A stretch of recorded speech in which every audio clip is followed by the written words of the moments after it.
Hello, I'm Neil Ward-Dutton. I work for IDC in Europe and I lead our AI and business automation practices. In these weekly videos, I'm talking about recent research we've done, conversations we've had, and ideas we're exploring. And this week, we're going to talk about the current situation regarding AI skills availability and development in Europe. And I'm delighted to be joined today by my colleague, Jack Vernon. Hi, Jack. Hi Neil, how's it going? It's going awesome. Are Good, you glad doing to hear well? it. Yeah, very happy to be here and join you on these videos. I'm really delighted you can come too, and we'll be featuring your thoughts in many future episodes as well, I'm sure. So thanks very much for coming today. So at IDC, we've got this fantastic resource called the Technology Employment Impact Guide, which tracks and forecasts the number of individuals employed in different kinds of technology roles throughout the world. And we know from that in 2020, across Europe, there are just over 200,000 data science and machine learning professionals. And we forecast this to grow at about 11% each year over the coming years. It sounds like a lot, but we know from our survey work that supply of data science and ML talent is a real issue. So Jack, I know you've got some good stuff to share. So why don't you talk us through that? Yeah, so first off, despite the growth we're expecting, as you've just outlined, I think there's still a big question mark as to whether that is going to actually be enough. So European organizations, like those in most regions, are faced with the problem of a very limited number of AI specialists and data scientists. And it's these roles that will allow organizations to take advantage of AI. And as you were previously mentioning, this is actually borne out in some of our survey data.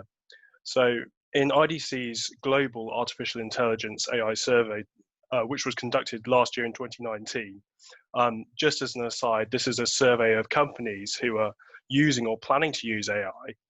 24% of European respondents said that a lack of skilled personnel had held them back from implementing AI technology. And in the next 12 to 24 months, 50% of those respondents also said that they plan to hire an AI solutions architect, and 33% said they needed more data scientists. And so that doesn't quite align with the 11% growth that we have forecasts. Other priority roles in high demand for AI include data architects, data engineers, and machine learning engineers, as well as business analysts.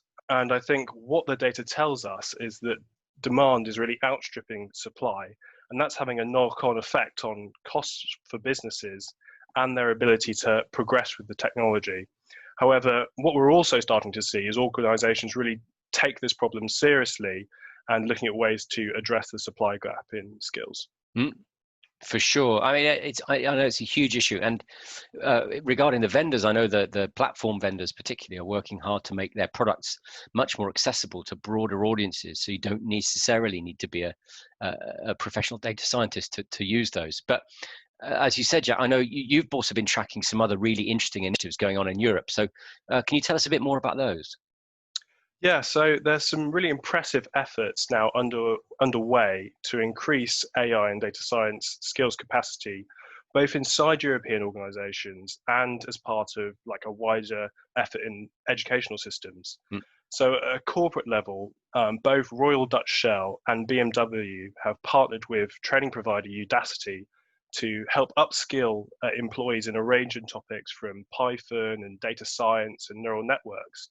I think it's this type of partnership focused on upskilling an existing workforce is something that we're going to see a lot more of in future. And looking at a government level, Mm. in 2019, the EU committed to invest 50 million in skills and innovation across the continent, and nearly all European governments have incorporated some degree of focus and funding towards further developing AI skills in their national AI strategies. For instance, the UK has promised an additional 2,500 places on AI-related master's programs and additional funding for 1,000 new PhDs, as well as a national retraining scheme. And in France, the national strategy for AI has included establishing an interdisciplinary institute of AI, which has a target of doubling the total number of students studying AI as a topic. So I think a lot of activity is underway, and it will be really interesting to see what impacts that has on our survey findings in the next few years. Thanks for that, Jack. Really, really interesting stuff. There's no doubt, I think, that education, right across the board in organizations and across industries is going to be absolutely crucial if organizations are going to get real sustainable value from their AI investments. So it's great to see some initiatives emerging. Thank you very much for watching, and thank you so much, Jack, for taking part. Really appreciate your input. Let me know what you think, as always. If you really enjoyed this, please do the usual: like, share, subscribe. I'll look forward to sharing more with you again next week when I'll be back again. And we'll see you very soon. Thanks a lot. And thanks again, Jack. Cheers, guys.